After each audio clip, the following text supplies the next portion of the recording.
So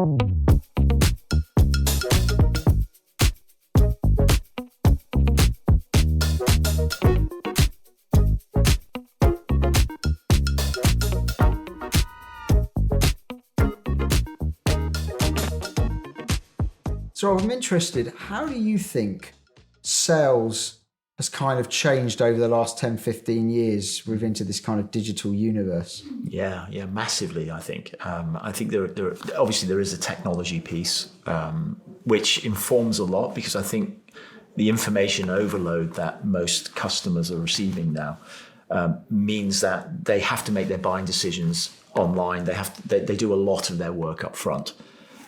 Before sales even get involved, before they start to engage with the company or contact them or whatever.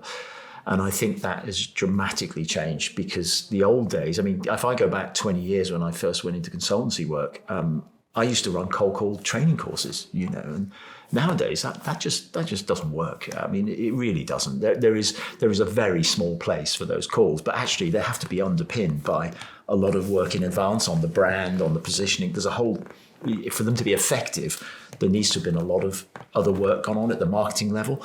And then perhaps, yes, picking up the phone and calling someone, you might just get through. But these days, people are so busy, they don't even answer the phone. So that whole sort of going out, knocking on doors, cold calling, the direct approaches have had to change. And I do think that's good, actually, because I actually think it's put people in a place where, sales is more a matter of fishing than going out with a rifle anymore. It's changed a lot. Now, what that means for salespeople, though, is what has become more important is the human interaction, because they come into the game later, and they're normally, they come into the game when someone's narrowed it down to, say, 3 players. So, right, I'm going to choose now between these 3 companies. Now I'll speak to a salesperson. At that point, if you think about it, the competition is a lot higher, because actually they've done a lot of analysis and all 3 could do the job. So it's really on the salesperson now to convert that, and that takes a higher level of skill. And I think that's where sales has changed most dramatically. It just won't wash anymore. Just going out banging on doors, throwing out generalized pitches just doesn't work anymore. And I think it just irritates people. The problem is it's counterproductive, because it irritates the hell out of people. And so I think you've got to think really carefully about your sales approaches. And it is an interesting mix, and I've talked to you about it in the past around, is it all about brand? Or can we be proactive, and how proactive should we be in terms of that final bit? And that will vary depending on different businesses. Some businesses will be more acceptable to do it, but I do think it's become a lot less acceptable now. And I think the time when sales come in is when that machine has generated a positioning, and then the salesperson has to convert it. That's been a big change. Interesting. So if salespeople are getting in later in the journey, and in some ways have stiffer competition at that point, because everybody's viable, who's been put into that sort of last pot. Yes. Where are you focusing when you train people and when you talk about them? What are the skill sets that a salesperson has to think about in order to really be good at the job and deliver the results that they're trying to deliver? I'd say underpinning it, they have to first of all have an absolute passionate curiosity for people and what makes them tick. I mean, the best salespeople I've ever worked with are just loaded with passionate curiosity.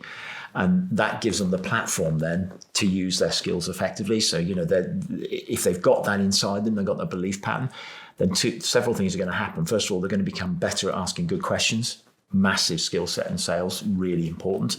The ability to ask, and I'm not just talking about surface questions that, what are you looking for? What do you need here? But that go right into the iceberg. And I talk about that quite a lot when I'm doing training. It's around, they've got to understand what makes this human being tick that's sitting in front of me. Yes, I've got a ticket to the party. I'm one of the 3. I've got the ticket.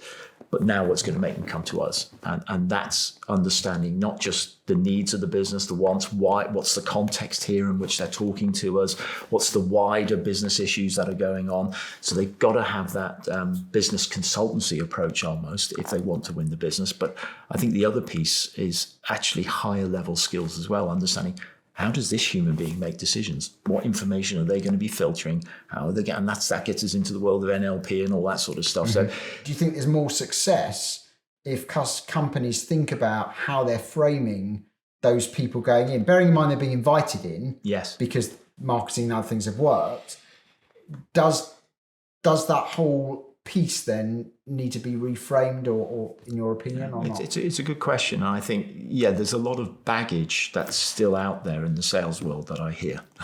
I still hear CEOs saying things like they're just not closing enough deals, and it just says to me, closing. I had a book years ago on my shelf. I can't remember the author, but it was a fantastic. It was just called "Always Be Closing," and it was literally a list of techniques. And in the back of it, it listed 125 different closing techniques.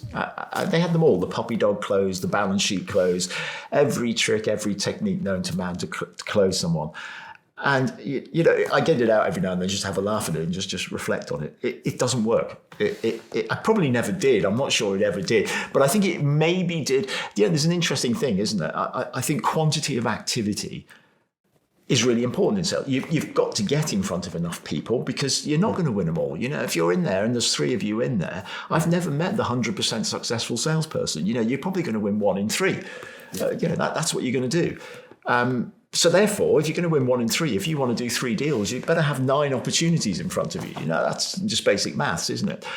But, I think the thing is, that stuff worked in the old days because people were willing to see you. So you could see a huge number of people. And even if your sales technique was as rubbish as saying, I don't suppose you want one of these, would you? If you ask enough people, eventually someone's going to say yes.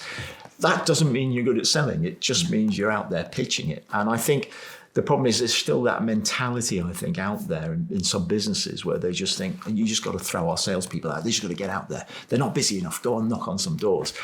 It needs a much more intelligence than that, and a much more intelligent approach. And I think the blending of marketing and how marketing has developed and sales is so crucial now. It was always crucial, but the reality is both teams are like this. These marketing leads are all crap, is what the salespeople would say, and then the marketing people would say the leads are fine. It's just that you're no good at closing them, and neither side were talking to each other. Now the blend, it's seamless. That buying journey that the customer goes on, it has to be seamless. And even when you take the brand, the salesperson has to absolutely live that brand. It has to come to, because that's what the customer's brought in. That's why you've got on the list of 3. So it's how do we continue that journey?